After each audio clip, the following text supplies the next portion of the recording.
અને હવે વાત કરવી છે જય અને વીરુની જોડીની. જય અને વીરુની આ જોડી નામ ખૂબ રસપ્રદ છે. કોઈ શોલેના જય વીરુની વાત નથી. આ વાત થઈ રહી છે સાસણ ગીરના જય અને વીરુની. એ જય વીરુ જેમની ડણકથી ગીરનું જંગલ ગાજતું હતું, ગીરના પાંદડા ધ્રુજતા હતા, ગીરના નેહડા કાંપતા હતા. હવે એ ડણક સાંભળવા નહીં મળે. મનીષ પાસેથી જાણીએ. બિલકુલ નુપુર, અને આ એ જોડી છે કે જે આખી દુનિયાના જે પણ વન્ય પ્રેમીઓ હોય છે જેમને કદાચ ભાવુક કરનારી પળ છે. ગઈકાલે જયનું નિધન થયું છે, વીરુનું નિધન 1 મહિના પહેલાં થયું હતું. ઇન ફાઇટ દરમિયાન એક ટોળા સાથે આ બંને સિંહ એકલા હતા અને બીજી બાજુ એક ક્રાઉડ હતું, એની સામે યુદ્ધ થયું.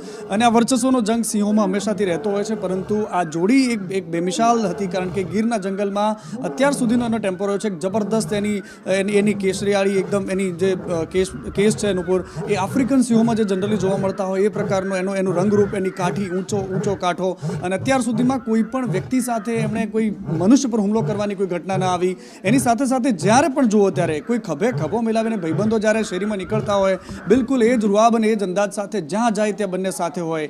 એક શિકાર કરીને બીજાની રાહ જોએ. અને ત્યારબાદ જે ભાવુક કરનારા દ્રશ્યોનું ઉપર આપણે જોયા હતા કે જ્યારે વીરુનું નિધન થયું ત્યારે જય જે પ્રકારે આક્રંદ કરતો હતો એકલો, એના મિત્રને ખોયાનો જેને એને દર્દ હતું, અને એ પછી 1 જ મહિનો એ વીરુ જય જીવી શક્યો છે.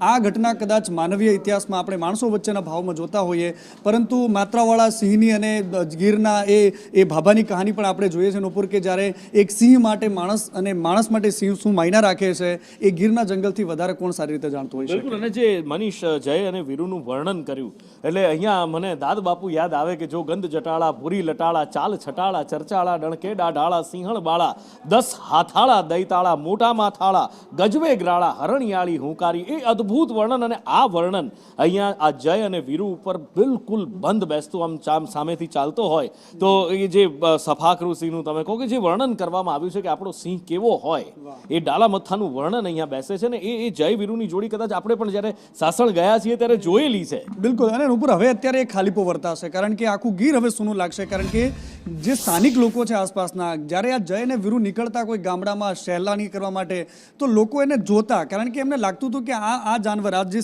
જય કોણ છે ને વીરુ કોણ છે ઓળખવું બહુ મુશ્કેલ હતું. પરંતુ જો બંને સાથે હોય તો લોકો સમજી જતા હતા કે આ જય અને વીરુની જોડી છે, માનવ પર હુમલો નહીં કરે, વધારાનો શિકાર નહીં કરે, જો એને ભૂખ છે એટલો જ શિકાર કરવાનો. અને બીજી વાત, સિંહની જે પ્રકૃતિ હોય છે નુપુર, એ સિંહણ હંમેશા શિકાર કરતી હોય છે, પરંતુ જય અને વીરુની જોડી એવી હતી કે સિંહણનો શિકાર નહીં, એ પોતે શિકાર કરે ને વીરુને બોલાવે. જ્યારે જય શિકાર કર્યો હોય અને વીરુએ શિકાર કર્યો હોય તો જયને બોલાવે, ને જય શિકાર કર્યો હોય તો વીરુને બોલાવે. આ પ્રકારની મિત્રતા, આ પ્રકારની અદ્ભુત મિત્રતા એ આપણા ગીરના જંગલમાં જોવા